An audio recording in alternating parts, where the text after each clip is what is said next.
Audio Jungle.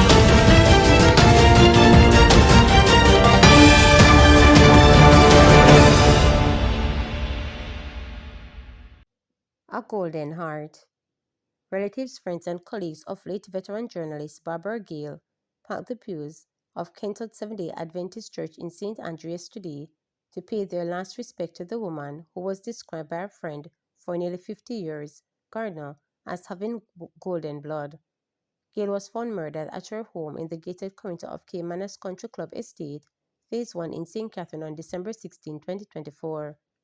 Recently, I had a conversation with my 8-year-old granddaughter Gabrielle. She wanted to discuss blood type. She asked me whether I knew about golden blood, the rarest type of blood found in few persons in the world, most in Asia. I confessed that I had not. This golden blood, she explained to me, was very valuable to medical science. I didn't know Barbara's blood type, but I feel strongly that she had golden blood coursing through her veins, emanating from her beautiful heart, for she was indeed the definition of one with a golden heart, Gager, a former editor-in-chief in The Gleaner, said during the Thanksgiving service for Gay's Life on Sunday. Gager went on to share on stories of selfless, helpful, loving, and non-discriminatory Gail. Back in the 80s, when fear, ignorance, and stigma defined HIV epidemic, Barbara had this young man doing other odd job around the house. He was HIV positive. One day I pulled her aside and asked her why she would want that boy in her house. She said he is ill, is a victim, and he needs help and love. I hugged her and told her she was a better woman than me. It was, for me, a teachable lesson. Barbara assisted and nurtured the young man until he eventually passed away. Many of us see through people and never truly see them, but not Barbara Gale. How could brutality of such proportion descend on someone like her, a woman half my size, attacked in her house and showed no mercy? She was a woman with a golden heart who gave more than she took and mended more than she broke. There are so many broken hearts in our beautiful country. Jamaica needs to be more whole again. We need an urgent reset, Gage said to the resounding applause from mourners. For more than 5 decades, Gale reported the matters for the island court, some of them the most gruesome murders. The retired journalist became a victim of murder herself, plunging the nation into shock at what was described as a senseless and brutal act. Prosecutors indicated in court last month that they'll be seeking the death penalty for Travis Ellis, the man charged with the murder of Gale. Director of Public Prosecutions DPP Paula Llewellyn, King's Counsel KC, delivered a riveting tribute to Gale at the Thanksgiving ceremony for her life. I first met Barbara Gale, the grand dame of court reporting, at the time over 35 years ago when I commenced my career as the officer of DPP as a young and much slimmer crown counsel. As I grew to know her, I began to realize that, though diminished in size, she was a powerhouse as a talented journalist, especially in court reporting. She was fair and detailed, but I also realized that her joy of living was grounded in God. Barbara was possessed of the keen intellectual acuity. She was very discerning. She had superior skills of critical analysis, observation, and listening, and she had a high emotional intelligence, which she used to great effort in gaining the trust of so many of us in the justice system. She knew the human condition, and with her style and kind spirit, she became a positive mentor not only to colleague journalists, but also to young attorneys at the public and private bar, law enforcement personnel, and court staff, the DPP said. We all benefited from her constructive criticism, encouragement, and commendation. I was able to observe Barbara's decline in the mentoring of some of the youngest colleagues. Sometimes, after she had covered a case I prosecute and the stress was high, we would sit for 15 minutes and Barbara, who was very witty and had a great sense of humor, had all of us laughing, Llewellyn added. She told mourners that Gail was one of 3 great encouragers in her life. If you couldn't take teasing, don't go around Barbara. My mother always told me that as a young woman coming up, you should always have a very mature woman as a good friend. I was fortunate. I had 3 great encouragers in chief throughout my career up to my mother's passing. I had my mother, Mavis Llewellyn. I had my great mentor and friend, Justice Marva McIntosh, and I had Barbara Gale. I was really privileged to also be on her list of persons who had benefited from her scriptural reading, saying, and hymns on both my phones on WhatsApp every morning. In fact, even after I heard of her passing, I don't know if it happened to some of you. I would check her WhatsApp page, and it was then that it became real that Barbara was no longer living.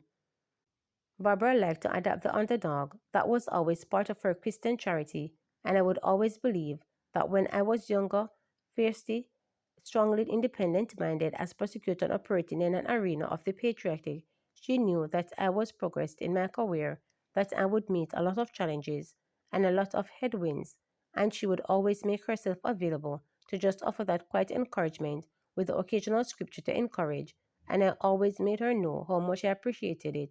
Llewellyn shared. For the first few days after Gail was murdered, her son, named Joseph, said that he was angry. However, when thoughts of how his mother dealt with grief came rushing to him, he began to take a different approach to her death. If everybody here knows my mother, she always has a very upbeat spirit, always has good energy, mustering and running, a lot of jokes and stuff. I have never really seen my mother angry. When I just came to Jamaica after her death and went to the community where she's from, I realized everybody's spirit was down. Some people told me that they don't go running in the morning anymore and that their spirit was down. I told them to remember who my mother was. She would be the first person to tell you to keep going and run in the morning and do everything that you usually do. I noticed that energy from when my sister passed in 2023. She and my sister were so close. My sister was fighting an illness. I used to hope that my sister didn't die before my mother because they were very, very close. When my sister passed, I saw how my mother dealt with the whole situation. That was where I gained the strength and energy to let everybody know that my mother would want everybody to move on and still live their lives, he said. When my sister passed, I never saw her down, not even one time. The first few days after she passed, I was very angry, and then I remember who she was. She spoke to me in my head and said, Neil, you have to move past it, and you have to continue living your life.